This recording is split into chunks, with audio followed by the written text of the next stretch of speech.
नमस्कार मेरे प्यारे साथियों, आप देख रहे हैं GK job exam YouTube channel. तो चलिए शुरू करते हैं आज के इस सेशन को। तो एसएससी के द्वारा इससे पहले जो सीएचएसएल के एग्जाम लिए गए थे और उनमें जो प्रश्न पूछे गए थे, हम लोग डेली की क्लास की वीडियो में कवर कर रहे हैं। तो आप वीडियो को बगैर स्किप किए हुए पूरा जरूर देखिएगा, क्योंकि एक एक प्रश्न आपके एग्जाम के दृष्टिकोण से बहुत ही ज्यादा महत्वपूर्ण है और यहाँ से प्रश्न आपको अपने एग्जाम के पेपर में देखने को जरूर मिलेंगे और डिटेल्स के साथ यहाँ आपको पढ़ाए जाते हैं, बताए जाते हैं। तो आज का पहला प्रश्न है, खतौली का युद्ध लड़ा गया था। जी हाँ, खतौली का युद्ध जो लड़ा गया था, निम्नलिखित में से किसके बीच लड़ा गया था? तो इब्राहिम लोदी और महाराणा संगा के बीच लड़ा गया था खतौली का युद्ध। और कब? तो 1517 में। तो यहाँ से आपका दो प्रश्न कवर हो गए। एक तो ये कि खतौली का युद्ध कब हुआ? तो 1517 में। और किसके बीच? तो इब्राहिम लोदी और महाराणा संगा के बीच। आई होप कि आपको समझ में आ गया होगा। 2 नंबर प्रश्न है, सिद्धू और कान्हू निम्नलिखित में से किससे संबंधित है? सिद्धू और कान्हू निम्नलिखित में से कौन सा विद्रोह से संबंधित है? तो संथाल विद्रोह से संबंधित है। सही जवाब हो जाएगा ऑप्शन नंबर बी। बात करें आज का 3 नंबर प्रश्न का, तो कौन शास्त्रीय संगीत के किराना घराने के संस्थापक थे? निम्नलिखित में से कौन शास्त्रीय संगीत के किराना घराने के संस्थापक थे? तो अब्दुल करीम खान शास्त्रीय संगीत के किराना घराने के संस्थापक थे। यहाँ पर सही जवाब हो जाएगा ऑप्शन नंबर ए। बात करें आज का 4 नंबर प्रश्न का, तो विद्युत विभव का एसआई मात्रक क्या है? विद्युत विभव का एसआई मात्रक क्या होता है? तो वोल्ट होता है विद्युत विभव का एसआई मात्रक। सही जवाब होगा ऑप्शन नंबर डी। और प्रतिरोध का एसआई मात्रक क्या होते हैं? तो ओम। ये आप याद रखेंगे। देख लेते हैं अगला प्रश्न को। 5 नंबर प्रश्न है, केरल में मोपला विद्रोह, जिसे मालाबार के विद्रोह के नाम से भी जाना जाता है, ये कब हुआ था? तो केरल में मोपला विद्रोह की अगर बात करें तो यह वर्ष 1921 में हुआ था। सही जवाब हो जाएगा ऑप्शन नंबर बी। आप याद रखेंगे, मोपला विद्रोह को मालाबार के विद्रोह के नाम से भी जाना जाता है। 6 नंबर प्रश्न की अगर बात करें तो कामाख्या मंदिर कहाँ स्थित है? कामाख्या मंदिर जो है निम्नलिखित में से कौन से शहर में है? तो गुवाहाटी में है कामाख्या मंदिर। यहाँ पर सही जवाब होगा ऑप्शन नंबर बी। तो मेरे प्यारे साथियों, आप यहाँ तक आ गए और अभी तक वीडियो को लाइक नहीं की तो वीडियो को लाइक करें, और चैनल पर पहली बार विजिट कर रहे हैं तो चैनल को सब्सक्राइब करके बेल आइकन को प्रेस कर लीजिए, क्योंकि यहाँ आपको मोस्ट वीवीआई प्रश्न बताए जाते हैं, पढ़ाए जाते हैं, और यहाँ से प्रश्न आपको अपने एग्जाम के पेपर में देखने को जरूर मिलेंगे। तो आप हमसे जुड़ के रहें और अपने एग्जाम की तैयारी को बेहतर बना करके अपने एग्जाम में सफलता हासिल करें। और डेली की क्लास का वीडियो का जो पीडीएफ होता है वो भी आपको फ्री में दिए जाते हैं। 7 नंबर प्रश्न है, भारत का सबसे ऊंचा बांध जो टिहरी बांध है, ये किस नदी पर स्थित है? भारत का सबसे ऊंचा बांध टिहरी बांध निम्नलिखित में से कौन सी नदी पर स्थित है? तो भागीरथी नदी पर स्थित है। सही जवाब होगा ऑप्शन नंबर ए। और यह भारत के उत्तराखंड राज्य में स्थित है, ये आप याद रखेंगे।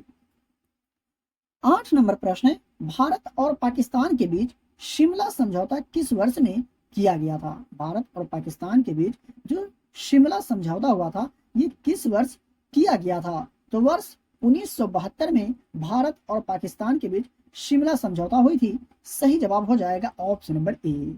चलिए देखते हैं आज का 9 नंबर प्रश्न को। चंबल नदी निम्नलिखित में से किस नदी की सहायक नदी है? चंबल नदी जो है निम्नलिखित में से कौन सी नदी की सहायक नदी है? तो यमुना नदी की सहायक नदी है। सही जवाब होगा ऑप्शन नंबर सी। और दिल्ली जो है कौन सी नदी के किनारे स्थित है? यह भी प्रश्न एग्जाम में पूछे जाते हैं। तो यमुना नदी के किनारे स्थित है, ये भी आप जरूर याद रखिएगा। देख लेते हैं 10 नंबर प्रश्न को। तो भारत के संविधान का कौन सा अनुच्छेद राज्यपाल को क्षमादान शक्ति से संबंधित है? भारत का कौन सा अनुच्छेद है जो राज्यपाल की क्षमादान शक्ति से संबंधित है? तो अनुच्छेद 161 जो है ये राज्यपाल की क्षमादान की शक्ति से संबंधित है। आपको बिल्कुल भी कंफ्यूज नहीं होना है। वही बात करें राष्ट्रपति का, तो राष्ट्रपति की क्षमादान की शक्ति की अगर बात करें तो इसका उल्लेख जो है अनुच्छेद 72 में। ये भी आप याद रखेंगे, एग्जाम में प्रश्न पूछे जाते हैं। 11 नंबर प्रश्न है, हॉकी के मैदान का आकार क्या होता है? हॉकी के मैदान का आकार जो होता है क्या होता है? तो 91.4 गुने 55 मीटर हॉकी के मैदान का आकार होता है। और हॉकी भारत में सबसे लोकप्रिय खेलों में से एक है, ये आप याद रखेंगे। और भारत का राष्ट्रीय खेल कौन सा है? तो हॉकी। चलिए देख लेते हैं दूसरे प्रश्न को। तो बात करिए आज का 12 नंबर प्रश्न का। तो आधुनिक आवर्त सारणी में धातुएं किस ओर रखी जाती है? आधुनिक आवर्त सारणी में धातुएं किस ओर रखी जाती है? तो बाईं की ओर रखी जाती है। वहीं बात करें अधातुओं का, तो इसे दाएं की ओर रखा गया है, ये भी आप याद रखेंगे। यहाँ पर सही जवाब होगा ऑप्शन नंबर डी। चलिए देखते हैं दूसरे प्रश्न को। 13 नंबर प्रश्न है, भारत की निम्नलिखित में से कौन सी गुफा में चूना पत्थर पाया जाता है? भारत की निम्नलिखित में से कौन सी गुफा में चूना पत्थर पाया जाता है? तो बुर्रा गुफाएं में चूना पत्थर पाए जाते हैं। और यह कौन से राज्य में स्थित है? तो आंध्र प्रदेश में स्थित है, ये भी आप याद रखेंगे। 14 नंबर प्रश्न है, किस भारतीय राज्य की सरकार द्वारा कालिदास सम्मान दिया जाता है? किस भारतीय राज्य सरकार के द्वारा कालिदास सम्मान दिया जाता है? तो मध्य प्रदेश सरकार के द्वारा कालिदास सम्मान दी जाती है। सही जवाब हो जाएगा ऑप्शन नंबर बी। देख लेते हैं 15 नंबर प्रश्न को। तो लोक लेखा समिति के सदस्य किस अवधि के लिए चुने जाते हैं? यानी लोक लेखा समिति के सदस्य को कितने वर्ष की अवधि के लिए चुने जाते हैं? तो 1 वर्ष की अवधि के लिए चुने जाते हैं। राइट आंसर होगा ऑप्शन नंबर ए। आप याद रखेंगे, बिल्कुल भी कंफ्यूज नहीं होना है। 16 नंबर प्रश्न है, प्रसिद्ध झावेरी बहनें डैश शास्त्रीय नृत्य रूप से जुड़ी है? प्रसिद्ध झावेरी बहनें का जो संबंध है कौन सा शास्त्रीय नृत्य रूप से है? यह प्रश्न पूछा। अगर बात करें तो ऑप्शन नंबर सी सही जवाब हो जाएगा। भरतनाट्यम का जो संबंध है कौन से राज्य से है? मैं आपको काफी बार बता चुका हूं, अगर आपको याद हो तो कमेंट बॉक्स में कमेंट करके जरूर बताइएगा। चलिए देख लेते हैं दूसरे प्रश्न को। आज का 17 नंबर प्रश्न है, क्लोरोफॉर्म का रासायनिक सूत्र क्या है? जी हाँ, क्लोरोफॉर्म का रासायनिक सूत्र क्या होता है? तो CHCl3 क्लोरोफॉर्म का रासायनिक सूत्र होता है। और यह एक मोटी रंगहीन मीठी गंध वाला तरल पदार्थ है, ये भी आप याद रखेंगे। देख लेते हैं दूसरे प्रश्न को। 18 नंबर प्रश्न की अगर बात करें तो सिनकोना से प्राप्त मलेरिया की दवा का नाम क्या है? जी हाँ, सिनकोना से प्राप्त मलेरिया की दवा का नाम आपसे पूछा जा रहा है। तो कुनैन। सही जवाब होगा ऑप्शन नंबर ए। और बात करें मलेरिया का, तो मलेरिया परजीवी प्रोटोजोआ प्लाज्मोडियम के कारण होने वाली एक बीमारी है, ये आप याद रखेंगे, एग्जाम में प्रश्न पूछे जाते हैं। 19 नंबर प्रश्न है, भारत में निम्नलिखित में से कौन सी पहाड़ियों को ब्लू माउंटेन के रूप में जाना जाता है? दिए गए ऑप्शन में से वह कौन सी पहाड़ी है जिसे ब्लू माउंटेन के रूप में जाना जाता है? तो नीलगिरी की पहाड़ी को ब्लू माउंटेन के रूप में जाना जाता है, आप याद रखेंगे। यहाँ पर सही जवाब होगा ऑप्शन नंबर सी। 20 नंबर प्रश्न है, अम्लीय वर्षा का मुख्य कारण है? अम्लीय वर्षा का जो मुख्य कारण है निम्नलिखित में से क्या है? तो वायु प्रदूषण जो है ये अम्लीय वर्षा का मुख्य कारण होते हैं। 21 नंबर प्रश्न है, भूदान आंदोलन डैश द्वारा शुरू किया गया था? भूदान आंदोलन जो शुरू किया गया था निम्नलिखित में से किसके द्वारा? तो विनोबा भावे के द्वारा भूदान आंदोलन की शुरुआत की गई थी। यहाँ पर सही जवाब होगा ऑप्शन नंबर ए। देख लेते हैं आज का 22 नंबर प्रश्न को। तो पानीपत की पहली लड़ाई इब्राहिम लोदी और डैश के बीच लड़ी गई थी। यानी पानीपत की जो पहली लड़ाई हुई थी 1526 में, ये इब्राहिम लोदी और किसके बीच हुई थी?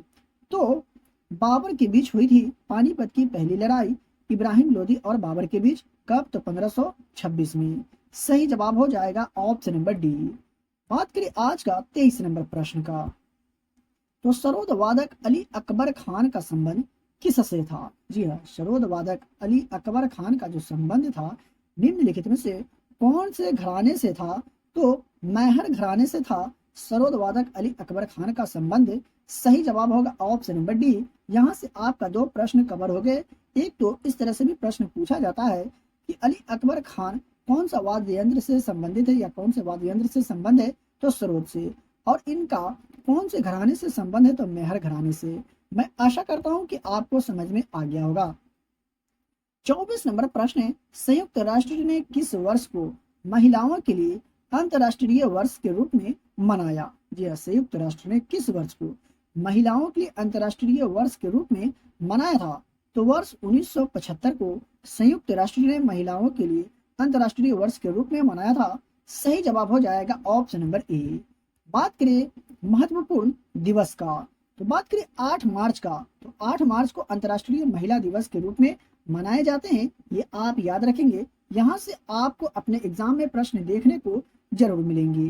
18 अप्रैल की अगर बात करें तो विश्व विरासत दिवस के रूप में मनाए जाते हैं 18 अप्रैल को। 9 मई की अगर बात करें तो मातृ दिवस के रूप में मनाए जाते हैं। 12 जून की अगर बात करें तो बाल श्रम और निषेध दिवस मनाए जाते हैं 12 जून को। 1 जुलाई की अगर बात करें तो चिकित्सक दिवस मनाए जाते हैं 1 जुलाई को। 29 अगस्त को राष्ट्रीय खेल दिवस मनाया जाता है। 16 सितंबर को विश्व ओजोन दिवस मनाए जाते हैं। 24 जनवरी की अगर बात करें तो राष्ट्रीय बालिका दिवस मनाए जाते हैं 24 जनवरी को। 23 दिसंबर की अगर बात करें तो किसान दिवस मनाए जाते हैं भारत में। ये आप याद रखेंगे। यहाँ से प्रश्न आपको अपने एग्जाम के पेपर में देखने को मिल सकते हैं। तो मेरे प्यारे साथियों, आप यहाँ तक आ गए और अभी तक वीडियो को लाइक नहीं किए तो वीडियो को लाइक करें, और चैनल पर पहली बार विजिट कर रहे हैं तो चैनल को सब्सक्राइब करके बेल आइकन को प्रेस कर लीजिए, क्योंकि यहाँ आपको महत्वपूर्ण प्रश्न बताए जाते हैं, पढ़ाए जाते हैं, और यहाँ से प्रश्न आपको अपने एग्जाम के पेपर में देखने को जरूर मिलेंगे। डेली की क्लास का फ्री में पीडीएफ प्राप्त करने के लिए वीडियो के डिस्क्रिप्शन में दिए गए टेलीग्राम चैनल लिंक को ज्वाइन करें और डेली की क्लास का फ्री में पीडीएफ प्राप्त करें। तो चलिए मिलते हैं फिर से एक नए वीडियो में।